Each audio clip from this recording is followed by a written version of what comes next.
Hi, I'm Dr. Brian Miller. I'm patient Jake DeSantis here, and we are going to inspect the eye today. First one I want to see is the alignment, symmetry of both eyeballs, eyelids, eyebrows, and Jake looks pretty good. Then I want to inspect eyelids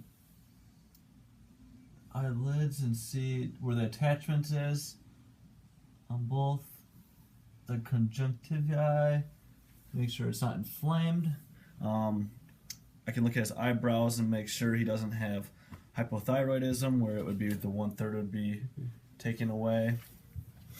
Next, I could do just an inspection of the sclera, the pupil, to make sure they're symmetrical.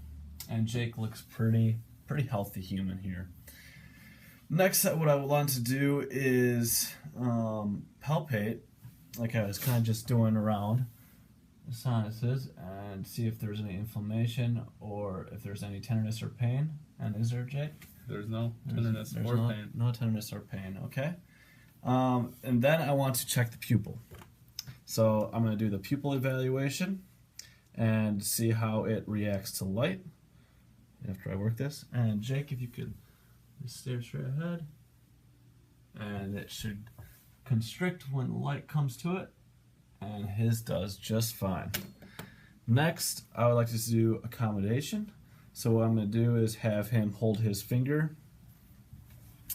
out, or I can hold my finger. I want you to look at my finger, and then I want you to look at the wall behind me and watch to see his pupils constrict and dilate for far and distance. And he passes that test just fine. Next, I would like to do the muscle balance test. So what I'm going to do with this is I'm going to shine the light directly in the center of the patient's forehead, and I want to see that light in both pupils, and I do, and that looks good, so he passes that test as well. Next, I would like to do the H pattern. So for this, I'm going to have him stare at my pen light.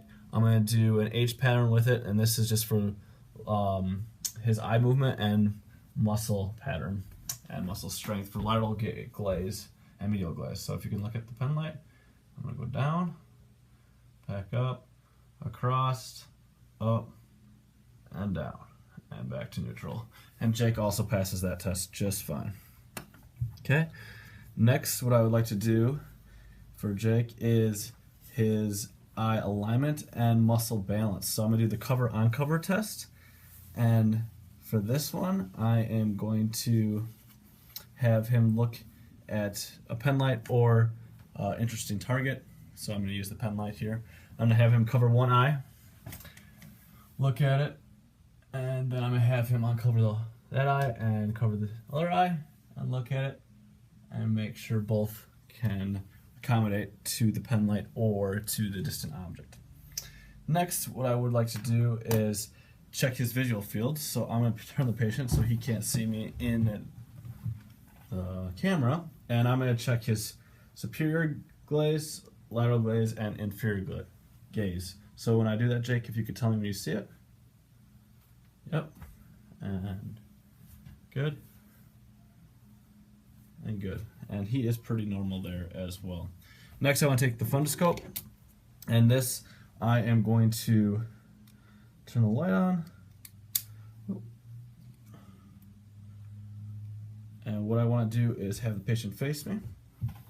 I'm going to look for the red spot in his eye, and here, follow it in. Good. And this way I can inspect his optic disc, and I hope to see the artery in the eye as well. And after that observation, which looks good for Jake, I can move on to my next test.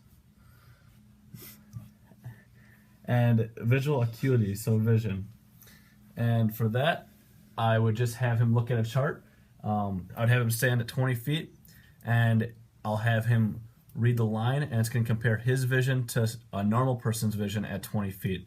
So if he could read from that chart that says 20/20, that means his vision is normal at a person's normal vision at 20. And Jake probably is about 20/20 because he doesn't have glasses, or he's probably a little bit more. And that would conclude the eye vision. Last time.